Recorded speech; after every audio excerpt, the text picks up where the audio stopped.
در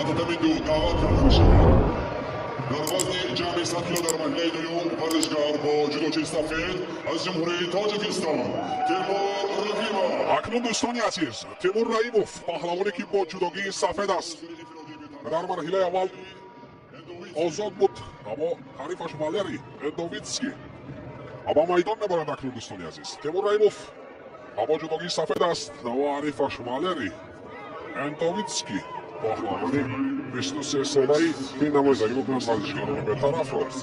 حالا سبقت را شروع نمودند اکنون دوستان عزیز. برنده مدال کیلوی گرند اسلم باکو 4 نوامبر سال 2022 و برنده مدال نقره ماسترز 20 دکامبر سال 2022 که در رده‌بندی جهان در جای یکم ایستاد 6165 امتیازات دارا میباشد. تیمور رحیموف حالا در حرکت است هر دو گیرمانی حریف را خیلی مستحکم بگیرد و فرصت برای پرتاب کردن خیلی آرام نگوشتی بگیرد. تیمور رحیموف و حریفش اندوویتسکی حالا با یک صدا هواداران و مخلصان تیمور رحیموف با یک صدا بلند میکنند تیمور و این صداها همون پرتافتی که از جانب تیمور رحیموف واقعی با امتیاز وزری مبادل میگردد اکنون و حریفش خود را کنار بگیرد و دوباره توجه میکنه به آن حالتی که یک از پشت پای حریف یک ضربه خیلی قوی زد و این هم امتیاز وزری را با بار آورد.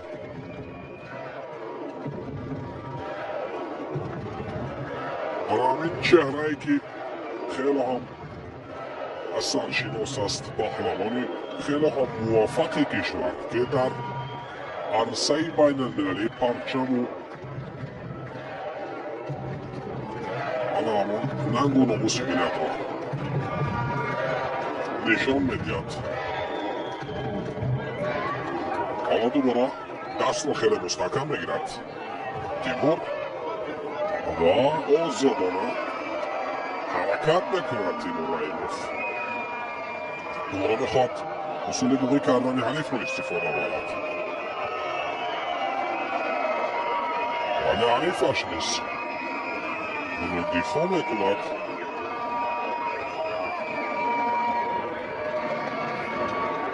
آمده و برای مرکز سبقت را باز می‌دارد.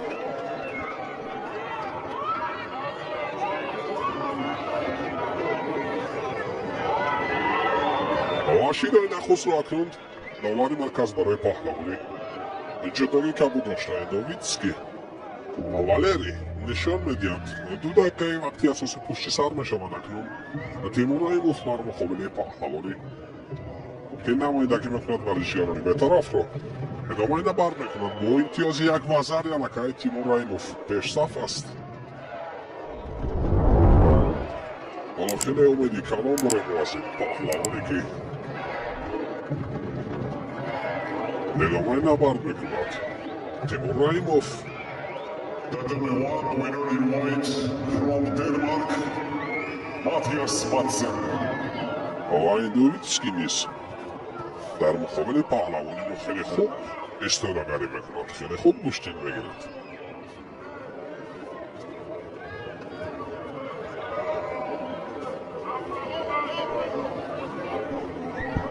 نوبت دیگر هر دو یک سیل دست گیربان میگیرند.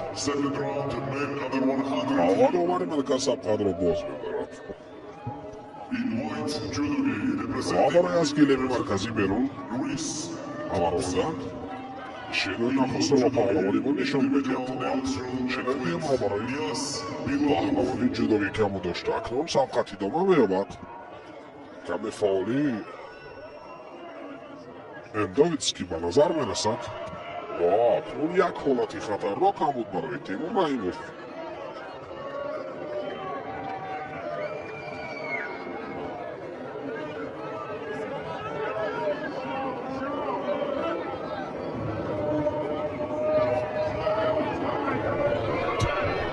اکنون دوباره سبقت ادامه می‌یابد. تیمور رحیماف در ثانیه‌های با شمار وقت اساسی پشتین میگیرد، اما امتیاز یک مسئله پیشرفت است. 40 ثانیه دیگر تا به انجام باقی مانده است. اندویتسکی والری نیز خیلی خوب پشتین میگیرد در مقابل پهلوانی ما. سلیزانه می نشیند، ولی قواش بسندگی نمیکند برای اپارتوف کردن.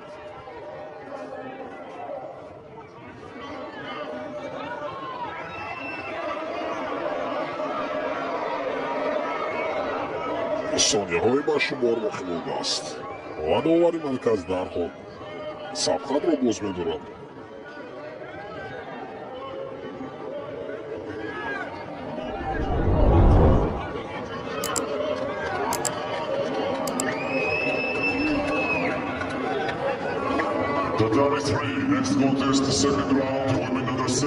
شیدای دویم را نیز نشان می‌دهد برای پهلوانی ما، ولی فکر می‌کنم هیچ خطری ندارد.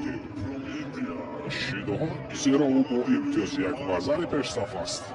ثانیه‌ها و پایان می‌رسد. 2-1 همینطور دوستان عزیز پیروزی یکم تیمور راهیموف و کنی مردم ارومبارک باشد. حریف خود را شکست داد و به مرحله دیگر راحت میگیرد. تیمور راهیموف پهلوانی ما خیلی پرتافت و حرکت های سیبان انتظار است. تیمور راهیموف و پیروز میگردد و به مرحله های دیگر راحت میگیرد. بیا دوباره توجه میکنیم به آنها مقالات هایی که چگونه حریفش را مخلوق نمود.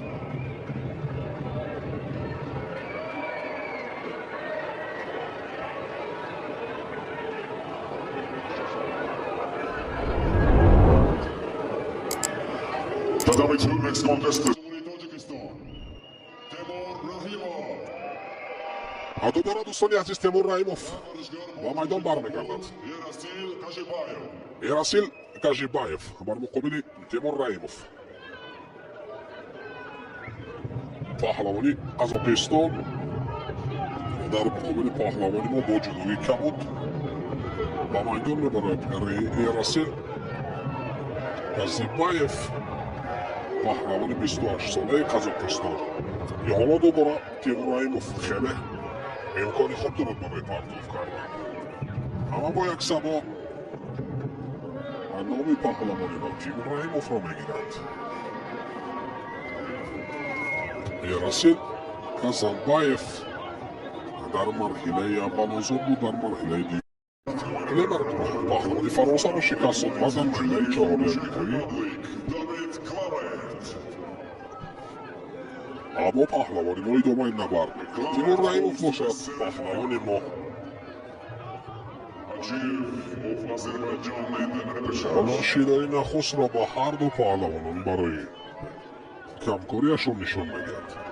داوری مرکز و تیمور راهیموف در مرحله اول نیز آزاد بود، در مرحله دوم اندویتسکی والری را شکست داد و در این مرحله حالا ادامه نبرد میکند. تیمور راهیموف حالا آرامانه دست و کمر حریف را میگیرد.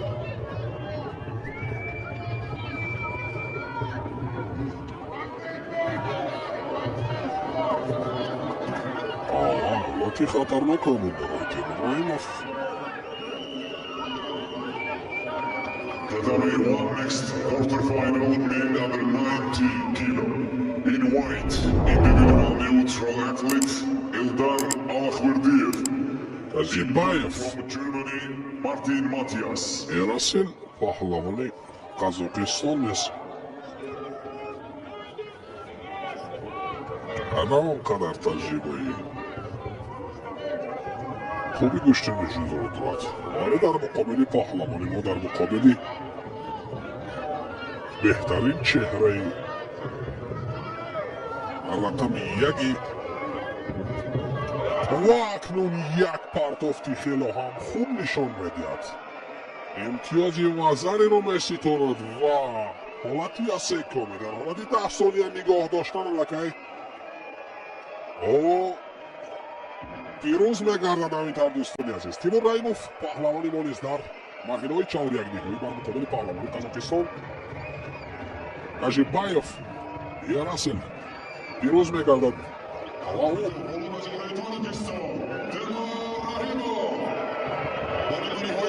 تیمور رحیموف اکنون با مرحله نیمه نهایی آخر میگیرد.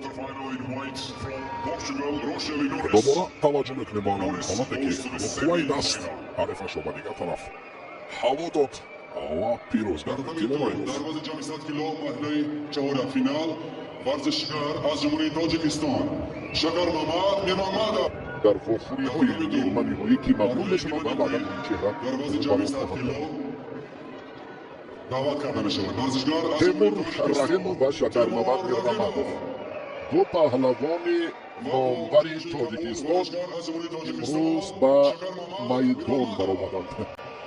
در فخوری های نیمه نهایی هر دو قرار دارند. بله سبقت این چهره ها البته چون در دورهای پیشینه هم خیلی جالب صورت گرفت.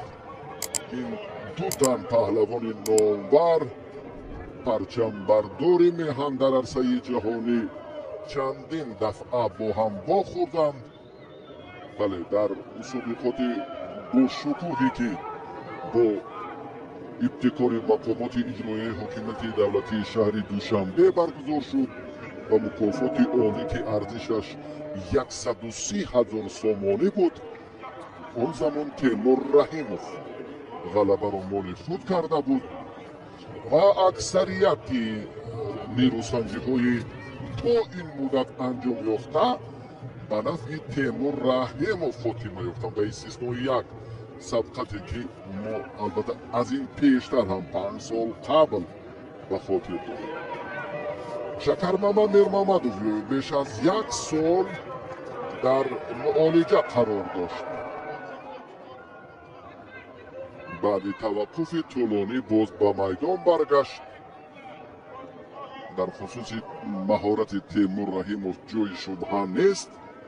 امروز هم ما بیشتر هم در میدان‌های سطح باشکوه در قهرمانی جهان در 2 سال اخیر دیدیم. به هر دو داور حالا شی داد. تیمور دلهای میلیون ها نفر مخلصان را به تسخیر آورد. در قهرمانی جهان جودو سال 2022-2023 هم در شهر توشکند و هم در دوحه قطر تا به مرحله نیمه نهایی رفتند، اما به مدال ماند. تأسفش همین است و اطمینان و احترام و صداقت این است که این چهره در میان بهترین ها در ردبندی چهره های نمایانی وزن جمعی 100 کیلو با 6165 امتیاز صدرنشین جدول در مقام اول از این بسیار شایسته تحسین و افتخار مردم تاجیک است. میان ستاره های جودوی دنیا هم پهلوان ما برنده مدال نقره هست و شکر محمد میرمامدوف برای از میدان بیرون برآمدنش داور شی داد. و در گرند اسلم باکو سال پار هم تیمور رحیموف عنوان مقام اول افتخاری رو مال خود کرد که این موفقیت خیلی باز هم صحافتی ورزشی پهلوان 25 ساله تاجیکستان را رنگ و جلوی دیگر داد.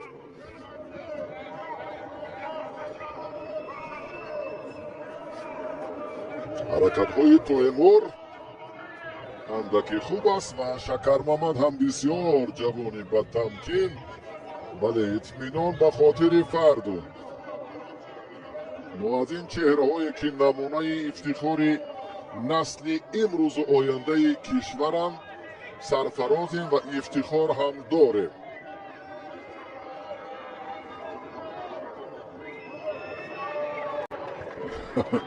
рафти нерӯсанҷиро акнун силсила шидоҳо ҳаллу фасл месозад. ба ҳар ду фикр мекунам шидо медиҳанд ва тақдир дуруст. ана ҳамин тарзе ки шуд комилан кор дар майдони бо шукӯҳи мусобиқоти гран-при ранги дигар мегирад. бародаранд, садоқату самимияту эҳтироми якдигарро мисли оне ки комроншоҳу ҷаҳонгир нишон доданд, ҳар ду ин чеҳра нишон доданд. гӯштин ҷудо ин танҳо мусобиқаву мубориза нест. ин фарҳанг аст, фаросат ҳаст, тарбия ҳаст барои фардои дурнамои чеҳраҳои дигар, барои ба камол расонидани он наврасоне ки умеди шоиста доранд. 25 سال نشون میدهد تیمور رحیموف 27 ساله نشون میدهد تمرلان را رقم 1 جهان با رقم 30 جهان مبارزه میبرد. اتحاد میگویند روبرو شدن این جفت یک بار بود.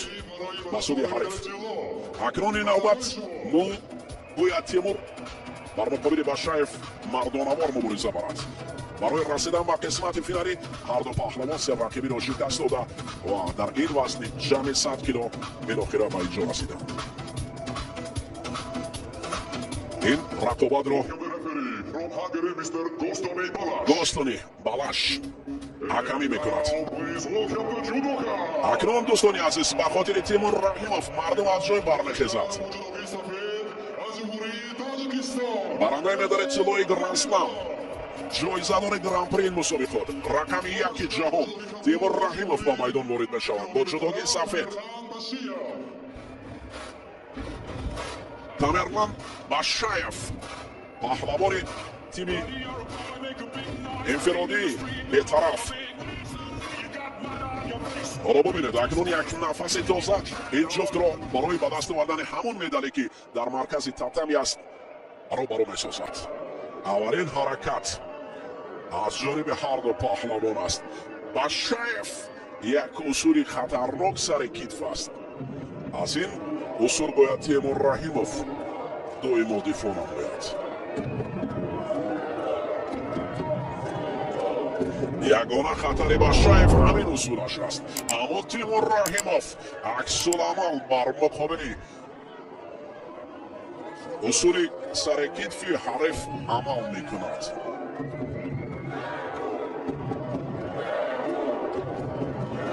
حالا پهلوان قدمنه نمو با باشایف گوشتین میگیرد. امکانیت تیمور رحیموف خیلی بالندش است. میتواند که از گریبان پشت گیرد و عملکرد خوب را انجام دهد. باشایف خطرش سر کتف است. باز میگوییم ببینید تو داده باشایف هم در اینجا هجوم میکند. هجوم میکند باشایف. مردم از جای برمیخیزد. این رویداد تاریخی را رو نوار برداری میکنند. دوشنبه قصر تنیس و مجمع آبی ورزشی مرکزی نبرد پهلوانان جهانی گرند پری دوشنبه گردیده است. بار اول در پیش چشمان مخلصان در چنین مسابقات بین‌المللی تیمور رحیموف مبارزه می‌کند. اولین شیدو رو برای جفت دوار مرکز نشان داد. حالا رقابت بهر به دست آوردن نشان طلا اما رو ادامه دارد.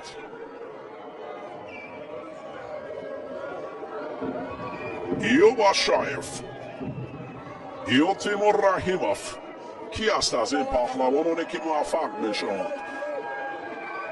ما باور داریم که در اینجا تیمور رحیموف مبارزه خوب را نشان میدهد.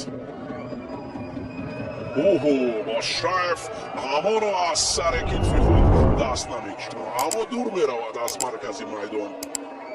شیدا برای برآمدن از مرکز میدان حالا بعضی از نفران طلبگار هستند.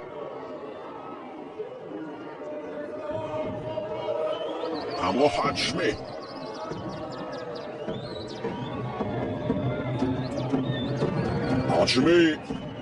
رفری یک نوار زیبای دیگر از قسمت باشایف خطرناکی خود را هر لحظه در مقابل تیمور رحیموف نشان می‌دهد. ببینید سر کتف میکند دویمو. این عمل یا این عمل کرده پهلوانی جودوگی کبود پوشیده برای تیمور خطر دارد. برای با دست آوردن نشان طلا هنوز هم مبارزه است. باید تیمور از این خمشوی خود را کنار گیرد. باید برعکس حال حد بلند یا از پشت رکیب کمربند را پیدا کند. مخلصان را دیدید در اینجا با یک هیجان دوستان عزیز در اینجا من میفهمم تمام نفرانی که تماشا دارند، تمام نفرانی که در اینجا جمعند با یک هیجان این نبرد را نظارت می‌کنند. اوه اوچیمت تیمور رحیموف با کار نرفت وگرنه بسیار عالی بود، بسیار شیوه‌ای درست بود، عکس‌ال عمل بود. ضربال باشایف که هجوم میکرد بعدا تیمور رحیموف رو از مرکز میدان دور برد. شاید چی دویم رو برای رحیموف نشون دادن. حالا ما با دوست شده و باشایف باشد فعال است. یک قدم از ما پیش است. باید تیمور هجوم کند، پیوسته هجوم کند، فرصت خوب استفاده برد. یک وزاره، بله این وزاره افسوس که با سودی باشایف است. از پشتی باشایف رفتن خطر دارد. امکانیت های کمی در کمی دیگر باقی مانده است. با یک وزاره باشایف در پیش است دوستان عزیز. دقیقه کمتر در اختیار دارد شانس اگر تواند تیمور رحیموف جبران نماید خوب است وگرنه بسیار حالتی خراب است. رحیموف با باشایف گشتی میگیرد. هنوز هم مبارزه با یک شور شوق دقیقه کمتر 30 ثانیه دیگر در اختیار دارد. تیمور رحیموف باید و هرچی باید هر قوه دارد آن را استفاده برد. شیدوی نوبتی برای باشایف داور هنوز نبرآورده است. حجمه رفری آنها را با هم می‌آورد. ما شانس را از دست می‌دهیم. کمی در کم باقی میماند.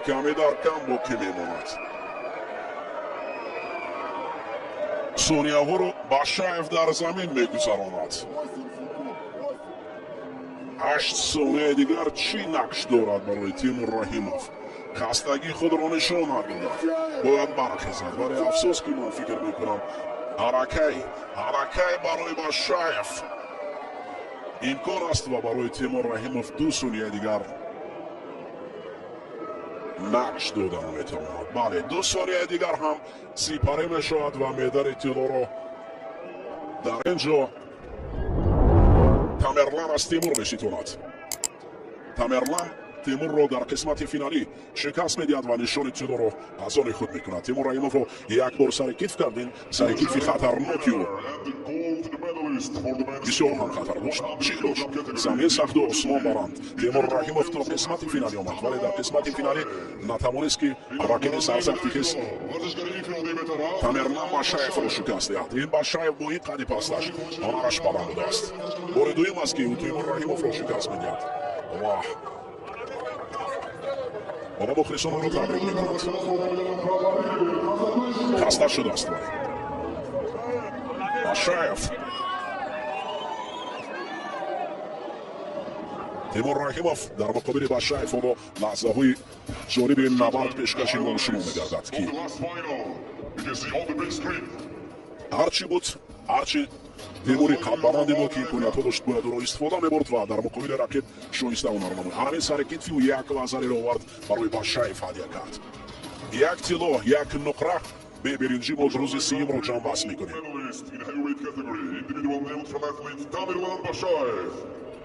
And the silver medalist in this category, Temur Raҳимов, Tajikistan.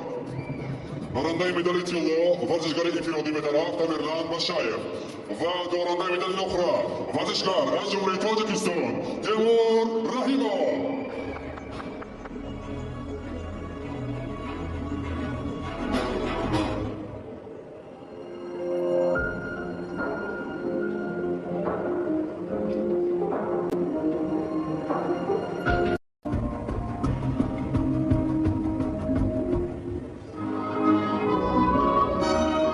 Welcome to the awarding ceremony for the men's over 100 kilo.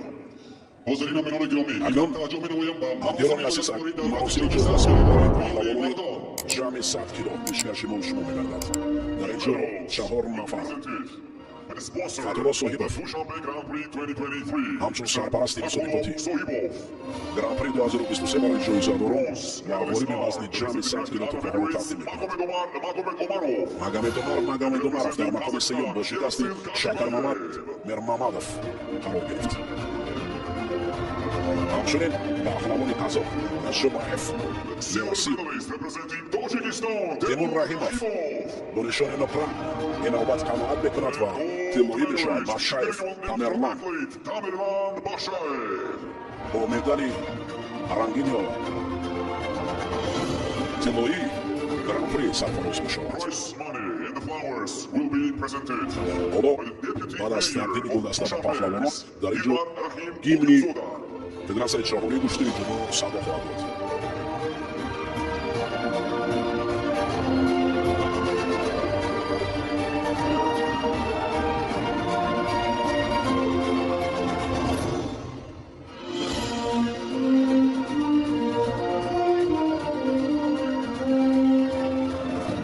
Ladies and gentlemen, please rise for the national anthem of official anthem of the International Judo Federation. از حاضرین خواهش می‌کنم تا از جاهای خود برخیزند برای صدا دادن گیمنی فدراسیون بین‌المللی جودو. Thank you very much. Family picture in the VIP center judoka. اینان عکس‌های خاطره‌ای. عکسی خاطره‌ای دوستان عزیز جایزه‌داران و وارد وزن جمع 100 کیلو میشود. همدیران عزیز 3 روز باز تکرار می‌کنم. شهر دلربای دوشنبه مکان نبرد پهلوانان جهانی گراند پری گردید و وارد آن کشور مخلصان عزیز از دیدارهای جالب و جذاب حمایت بودید. پهلوانان ما در مقابل رقیبان خارجی کش در نماد المپیک کشتی جودو مبارزه بردند. حالا می‌بینید تاجیکستان با 3 نشان طلا 3 نقره و 1 برنجی در مقام اول قرار مدال‌ها تاجیکستان در جای اول با از شماره مدال‌ها بود در مقام اول قرار گرفته. 3 مدال طلا 3 نقره و 1 برنجی است برای ما. از روش مدال‌های طلا اجرف است و تاجیکستان رو با 3 مدال طلا 3 نقره و 1 برنجی در مجموع